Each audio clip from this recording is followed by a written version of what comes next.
Hey guys, what's up? It's Charlie here, and today we're going to be looking at the most epic transport operations in history. So we likely transport things every day. Maybe we just put it in our car, or maybe we use the postal service. But there are some things so massive you won't believe they were moved anywhere. You may assume that ginormous buildings and machines are built on the spot, but a lot of the time these are built and then moved in various amazing ways. Before we get into it, why not move over to that subscribe button, press it, and press the notification bell too. Coming in at number 10 we have Bagger 288. Imagine the biggest car, biggest ship, biggest plane in the world. They'd all be pretty big vehicles, but the Bagger 288 is the largest land vehicle in the world. It's a massive digger and it looks absolutely terrifying. It's 27 million pounds and is used to dig mines. It can also level massive ridges and move mountain ranges. It was built by a German company designed for coal mining, but it can do many more things than just that. And it's thought to have cost over $1 billion to build. But it's worth the investment, as it can dig 480 million pounds of coal every single day. That's a market value of over $10 million per day. Well, one day it had finished mining in Germany and needed to be moved to another mine 14 miles away. So the Bagger 288 had to move across the Autobahn, which is the German highway. This is a highway where there is no speed limit. The Bagger 88 also had to go across railway tracks and even a river. Now, seeing as this is so massive, you may assume thousands of people were involved in this. But amazingly, this only took 70 people to supervise. That is because it has 3 12-foot wide tank treads. This allows it to go pretty much anywhere. But not only was the transportation difficult, it also costs around $20 million. But it's still cheaper than building a brand new one for over $1 billion. Next up is Vatican statues. This one proved that epic transportation feats don't always have to include big things. Sometimes they just have to be super valuable and precious. It's where every culture and country comes together to share. Nearly 100 nations were in attendance of this, and they sent over various things like restaurants and relics for people to look at. But out of every country that went, the most popular was the Vatican. That is because they did something they've never done before: send over 2 statues from the Vatican. Pope John Paul decided to send over 2 very valuable Vatican statues. One of these was Michelangelo's Pieta. This is said to be a literally priceless statue which is in the Vatican most of the time. The Good Shepherd statue was also moved to New York for the event. These were put in 2.5-ton steel cases to prevent from any dangers. In case its cargo ship sank, the container could actually float. And even if the ship did sink, it could still be found due to a GPS tracker and a light beacon system. They only took out $6 million of insurance on these statues. And as I said, the price of them is literally, well, priceless.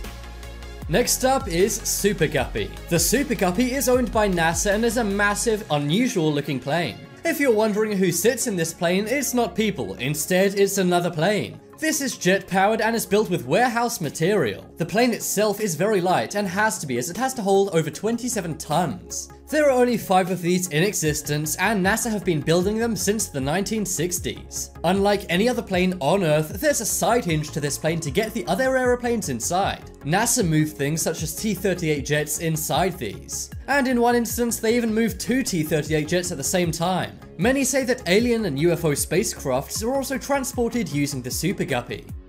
Next up, we have G2 Magnet. So the new one, G2 Magnet, is a 50-foot wide magnet, but it had to be moved over 3,400 miles. Amazingly, they did this by road and it took over 35 days. That's right, over a month just to use one magnet. They mainly did this by road, but in some cases they did have to use a boat to cross over rivers. But what was the world's largest magnet even used for?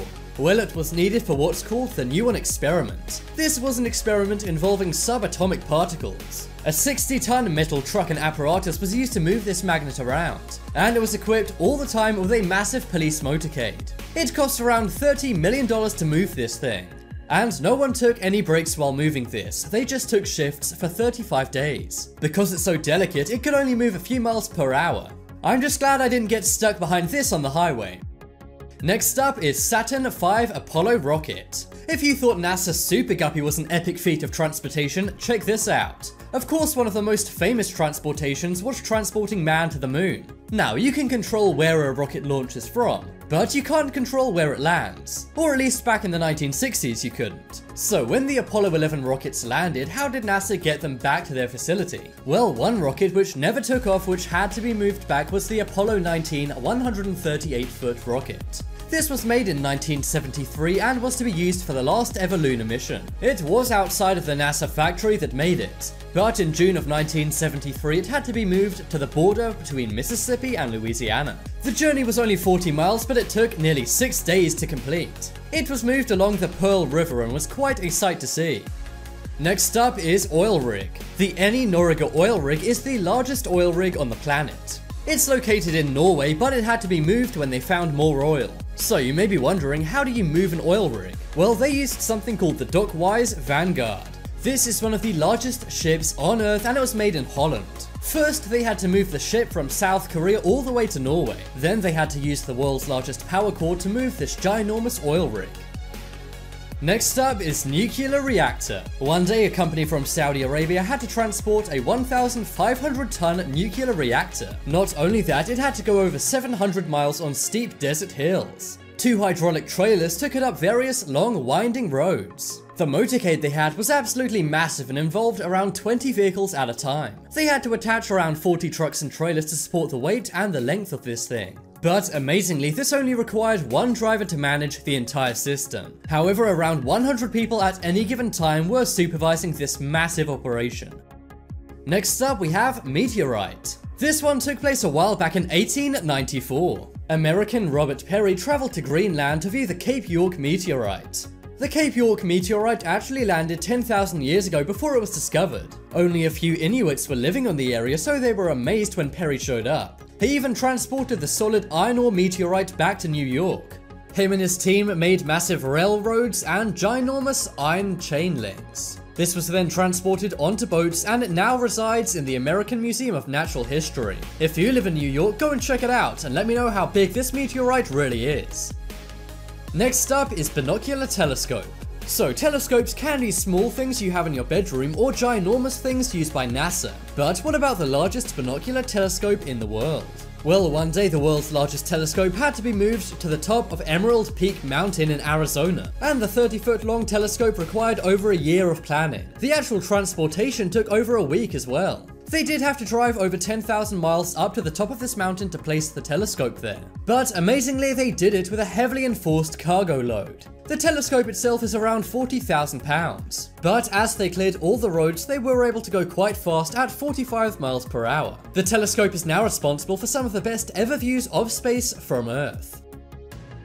Next up is aerial crane. Have you ever heard of an aerial crane? You likely haven't, as they're very rare but also amazing. An aerial crane is where a helicopter is used to carry a heavy load. Have you ever wondered how large electrical pylons are moved around? Well, they use an aerial crane using helicopters. Aerial cranes are also sometimes used for moving cargo off ships. And in one unbelievable photo, aerial cranes are seen picking up a ship. I really would love to experience an amazing aerial crane in person. Let me know if you guys have. Click and vote in the poll in the top right corner and you can choose the most epic transportation operation in history. I think it's the Bagger 288, as that is amazing and scary. Apocalypse.